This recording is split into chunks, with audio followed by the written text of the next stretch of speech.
All right, so Melanie and John here. I am giving John some feedback on the lesson that I watched. So definitely, John, I think the strength of the lesson was how organized it was and how very clear it was.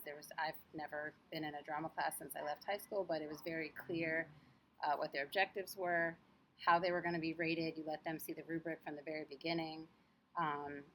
The big ideas were very clear. And also the formative assessment. So from the very beginning of the class, you had them review and write down, 3 of the 15 elements of a one-person play, which I also think is great for just getting the kids to do something at the beginning of class, so you're not just rambling on. There was lengthy time where you just let them ask questions, and again, because you didn't have a lot of students there, you were kind of offering things that students might say. But definitely giving, again, that time for students' voices to be heard. I've always been told that in a meeting or a class, like the sooner you get kids or even adults to talk, the more likely they are to be engaged the whole time. So that's what I was thinking as you were asking them both to review some of the elements of the one-person play and then also just having them ask their questions, immediately getting them engaged. So I definitely thought it was very clear, the purpose and also getting some information to you as a teacher through the formative assessments of where you could support them before they went in. So those were the strengths that I felt.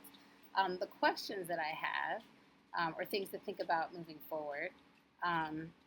One is, what did you want them to take away from the I do, we do, you do portion where you had them read a couple lines of the one-person play?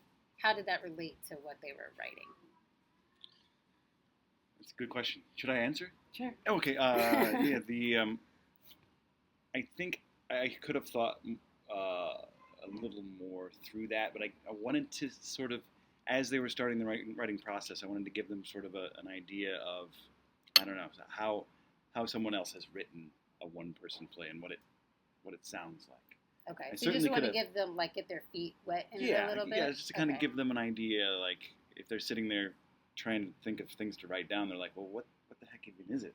And so that's why we watch the examples and then also give it a try. But it needs a little more. You're right that it needs a little more refining. So I think just clarifying that, because one thing I thought as you were saying it, because when you read it, you said, I'm going to read it, and when you read it, I want you to read it like a different way. You don't have to read it the way I read it. So what I was thinking was maybe you wanted students to realize that, they can develop their character in a different way. They can make their character really angry. They can make their character kind of sarcastic.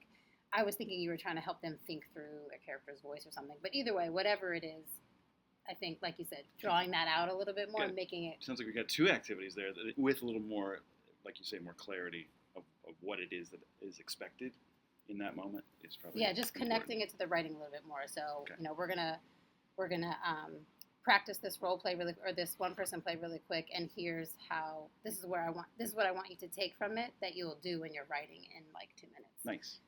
So I think connecting that. Thank you. Of course.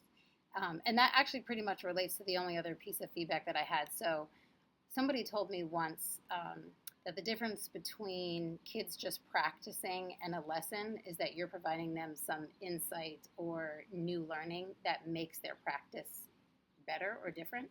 So what is the one extra piece or extra insight that you're giving them that's going to influence their writing in that moment that would make that different than if they were just writing at home? Right. Yeah. Being able to get an idea going forward of how a person gets up on stage and does that. What does it all entail? And so I think that's what it was, to get them to be able to go home that night and pull out their journal and actually maybe start jotting some story down. So you're saying from the YouTube videos that you would have shown in class, you wanted them to draw something from that? Yeah. So an idea of, this is what it looks like, but I want your story to be similar to this. So maybe adding 2 minutes for them to react.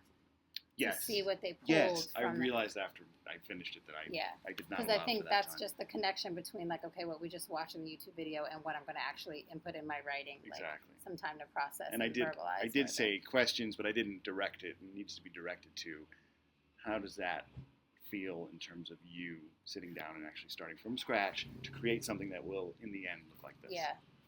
Cool. Yeah. Thank you. Sounds good. All right. All right. I'm John, and that's Melanie. Signing out.